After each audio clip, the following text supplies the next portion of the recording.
Alors, est-ce que quelques feuilles de basilic, ou même un simple morceau de fer, pourraient vraiment changer notre quotidien?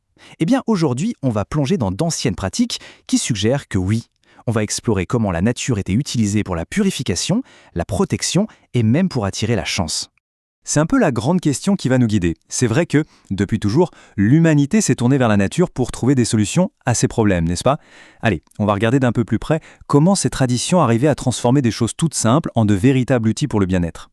Bon, on commence par la base, le fondement de tout, la purification.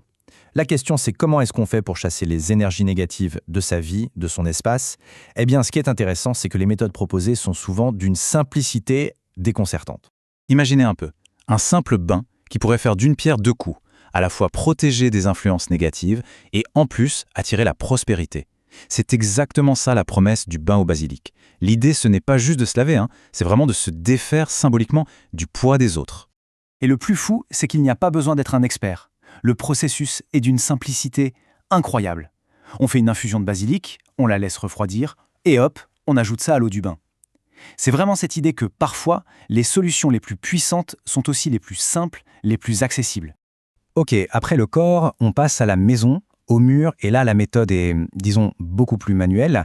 Il s'agit vraiment de purifier son foyer de manière très, très concrète. C'est un peu comme si on venait balayer physiquement les mauvaises ondes.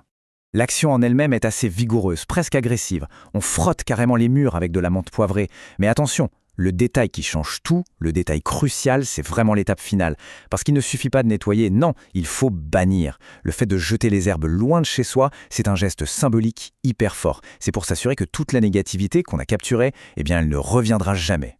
Alors, une fois que l'espace est purifié, la question c'est comment on fait pour qu'il reste sain?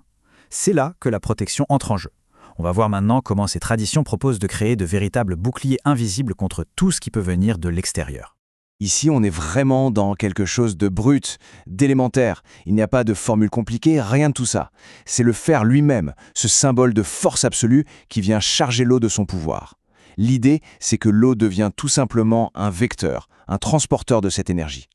Et voilà, comment ça s'applique? De manière très concrète. On récupère l'eau qui a été utilisée pour refroidir le fer rougeoyant chez le forgeron.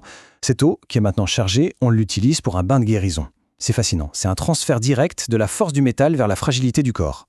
Maintenant, on change de registre. On passe à une protection contre une menace bien plus subtile, mais qui peut être tout aussi destructrice. Les ragots. Et là, la réponse est active. On ne subit pas, on agit. On combat les maux par la fumée. En s'imprégnant de l'odeur des clous de girofle, l'idée c'est de créer une sorte de brouillard protecteur autour de soi. Et à l'exact opposé de cette méthode active de fumigation, on a ici ce qui est peut-être la quintessence de la protection passive. Face à la jalousie, par exemple, il n'y a pas de rituel complexe, non, juste une pierre, la tourmaline noire qu'on porte sur soi. La protection, ici elle n'est pas dans l'action, elle est dans l'objet lui-même. Voilà, une fois qu'on est purifié et protégé, on peut enfin passer à l'étape suivante, construire. Cette dernière section nous montre comment ces traditions ne se contentent pas de défendre, mais cherchent aussi à attirer activement la chance et la prospérité. Là, on entre dans un univers particulier, celui du houdou, qui est un ensemble de pratiques de magie populaire afro-américaine. La formule Arabka Sudagar a un but très très précis, presque entrepreneurial en fait.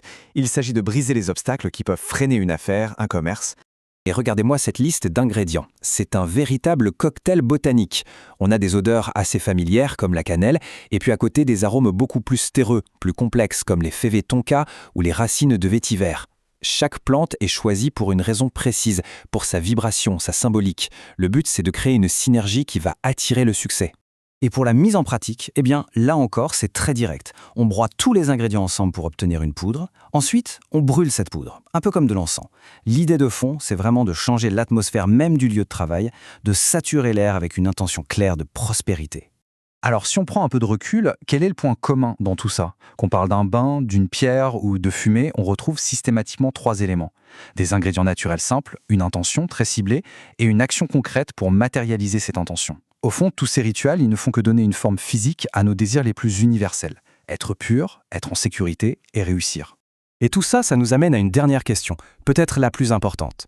Si on met de côté les ingrédients, les herbes, les pierres, quelle est la vraie force de ces rituels? Est-ce que c'est l'intention qu'on y met, la foi, ou peut-être simplement l'effet psychologique de poser un acte concret? C'est une réflexion qui, finalement, traverse les âges et reste toujours d'actualité.